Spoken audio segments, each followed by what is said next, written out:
Speaking from an intimacy point of view, there are a couple of guidelines that you need to understand. And this is from both perspectives. So first, let us talk about what is halal and what is haram. The general script, the general point, the general rule when it comes to intimacy is that everything is halal until proven haram. Everything is halal until proven haram. And then you look into the Sharia, what are the things that Allah subhanahu wa ta'ala has prohibited? What are the things that Allah subhanahu wa ta'ala has prohibited? And you have four things that Allah subhanahu wa ta'ala has clearly prohibited. Four things that Allah subhanahu wa ta'ala has clearly prohibited. Number one is that Allah subhanahu wa ta'ala has prohibited intimacy through the anus. Allah subhanahu wa ta'ala has prohibited intimacy through the anus. Number two is that Allah subhanahu wa ta'ala has prohibited intimacy when a woman is in her menstrual cycle. When a woman is in her menstrual cycle, and this takes the same ruling when she has postpartum bleeding, meaning after she has a child, during that time it is not permissible to be physically intimate with her at that time as well. The third thing that is prohibited in Islam is for one to be use that which is filthy, to use that which is disliked. Now, we'll get to this concept later on, bi'idhnillahi ta'ala, but just understand the general rule. Because over here, Islam didn't come to give specifics, but Islam just gave general guidelines. And then the fourth principle, and the fourth rule you should know when it comes to intimacy, is that Islam prohibits people being wasteful. Islam prohibits people being wasteful. Now, a lot of the uncles and aunties, they may be thinking, what on earth is going on over here? I'm going to explain briefly and in as clean of a way as I possibly can, bi'idhnillahi ta'ala. So the general guidelines is that everything is halal until proven haram, and those are the four things that Allah subhanahu wa ta'ala has prohibited. So the first thing we mentioned is that Allah subhanahu wa ta'ala, He has made intimacy through the anus clearly haram. And in fact, this is something that there's consensus on, that there's no disagreement upon, that this is prohibited. This is prohibited and is not allowed. And the same thing applies to the second one as well, that during menstruation and during postpartum bleeding, it is not permissible to have marital relations at that time. And I want to make that very clear, that a husband and wife, they can be intimate in the sense that they can hold hands, they can kiss one another, they can enjoy one another in every single way, except for having marital relations. Except for having marital relations. That is what applies to the first two. They can enjoy one another in every way, except for having marital relations at that time. Then number three, we said, a person should not be filthy. A person should not be filthy. What does this general guideline mean? This general guideline means it encompasses two main things. Number one is the way that we speak with one another. So for example, living in our culture, there's this culture of being very vulgar while having marital relations. That is not allowed in Islam. To use bad words and to curse, even when a person is having marital relations with his wife, this is not the way that they should be. But rather there's a level of humanity and a level of dignity that needs to be retained. And this is something that, is left for the non-Muslims and has nothing to do with Islam. And you'll notice that, you'll come to see this, that this is like one of the diseases of like watching pornography, is that you start developing cultures of intimacy that are not allowed in Islam. And then you view it so many times that a person starts to think that, this is the way marital intimacy is meant to be. This is the way that marital intimacy is meant to be. Related to this third point, this third principle as well, is that one should not be filthy. So you will notice that again in Western culture, they'll use a whole bunch of products that are not, for the lack of better words, hygienic. They're things that are not hygienic. I'm not going to educate you about them if you don't know what they are. If you know what they are, seek refuge from Allah that you never find someone who wants these sort of things. So those are the sort of things you have to avoid.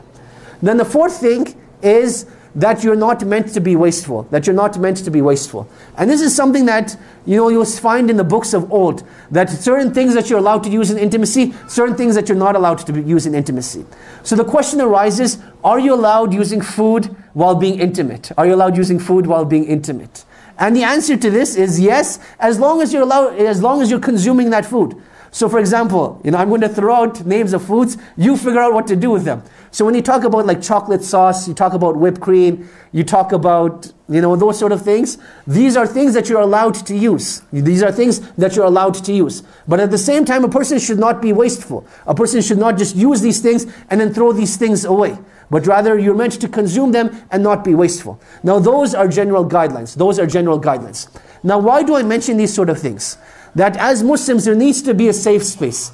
You'll notice that when a person will have a question, they're not going to feel comfortable to speak to the imam. They're not going to want to speak to the brother that they see in the masjid.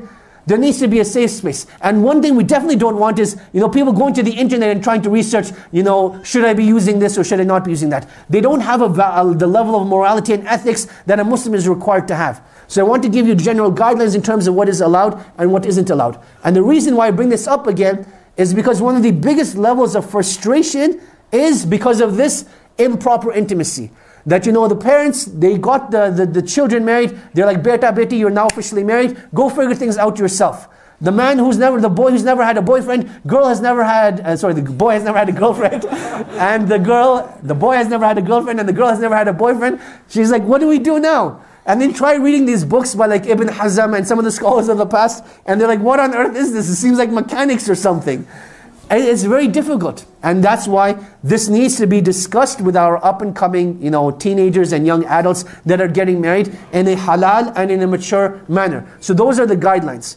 Now in terms of actual intimacy itself, I want to explain the difference between intimacy between a man and a woman. From a man, if we understand what we said about him, he is very goal-oriented, right? He's very goal-oriented, whereas a woman is very experience-oriented. So for a man, it's about doing the task and finishing the task, and that is what will give him the greatest amount of pleasure, and he will be done. Whereas for a woman's perspective, it's not about completion, but rather it's about the experience itself. And this is what I want to share, a very important difference over here.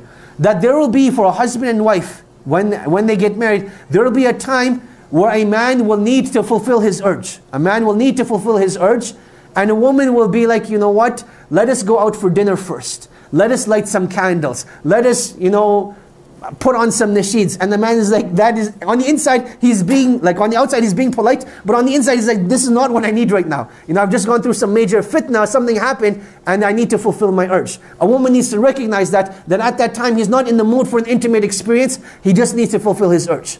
At the same time, from a man's perspective, he cannot be greedy and selfish and think that this is the way intimacy is always going to be.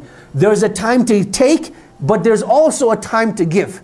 So from time to time, yes, you will have to fulfill your urges, but at the same time, you'll want to make sure that you're giving back to your spouse as well. You'll want to make sure that you're giving back to your spouse as well. And this is something that you will learn to discuss with one another, experience with one another, and grow with one another. And I cannot emphasize enough the importance of communicating over here. That a lot of times, a husband and wife, they'll be having problems in their intimacy, but they're like, what? It's going to stay in the dark. We're not going to discuss it. We're not going to do anything about it. We'll just continue living as it is. But a breaking point eventually comes, and nothing gets solved, and the relationship eventually breaks down. So it's very important that a husband and wife, they agree amongst themselves that, what?